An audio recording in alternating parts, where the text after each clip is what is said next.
మహాగణుడైన యేసుక్రీస్తు అత్యున్నతమైన నామములో మీకందరికి శుభములు కలుగునుగాక. ఆది కాండము 28వ అధ్యాయము 20-21 వచనాలు.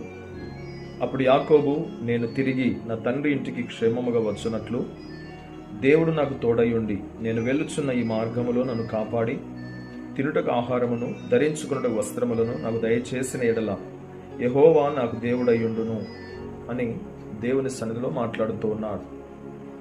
ప్రియులారా, యాకోబు తన అన్నయ్య అయిన ఏశావుకు రావాల్సినటువంటి ఆశీర్వాదములను తన తండ్రి అయిన ఇస్సాకు యుద్ధ నుండి కపటంగా మోసము చేసి పొందుకొని అన్నయ్య అయిన ఏశావు తనను చంపుతాడనే భయముతో, ప్రాణ భయముతో పారిపోతూ ఉన్నప్పుడు ఒక ప్రాంతానికి వెళ్ళిన తర్వాత అక్కడ ఒక కొండ మీద పడుకొని నిద్రిస్తున్న సమయంలో ప్రభుదూత ప్రత్యక్షమై మాట్లాడాడు.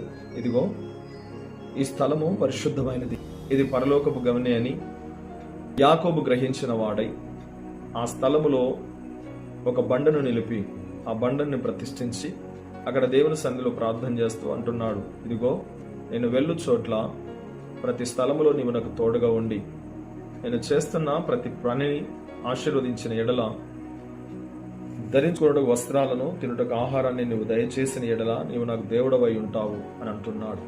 ప్రియమైన దేవుని పిల్లలారా, యాకోబు ప్రార్థించినట్టుగా నేడు దినాల్లో చాలా మంది కూడా దేవుని సన్నిధిలో ప్రార్థిస్తూ ఉన్నారు. ప్రభువా, నీవు నాకు దయచేస్తే నీవు నాకు దేవుడవై ఉంటావు. దేవుడు సమస్తమును ధారాళంగా దయచేయగలిగిన సామర్థ్యుడే. అయితే ఇహలోక సంబంధమైన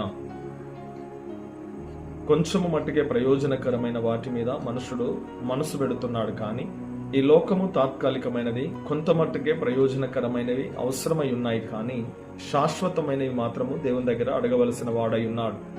ఏంటిదది శాశ్వతమైనది అంటే ఆ నిత్యత్వమైన పరలోక పట్టణము. పరలోక రాజ్యాన్ని స్వతంత్రించుకోవాలంటే భూమి మీద నీవు ప్రభు అయిన యేసుక్రీస్తును విశ్వసించాలి. ప్రభు అయిన యేసుక్రీస్తునందు విశ్వాసం ఉంచితే నిత్య రాజ్యాన్ని స్వతంత్రించుకుంటావు. అది యుగయుగములు నీవు నివసించుటకు యోగ్యమైన స్థలం అది.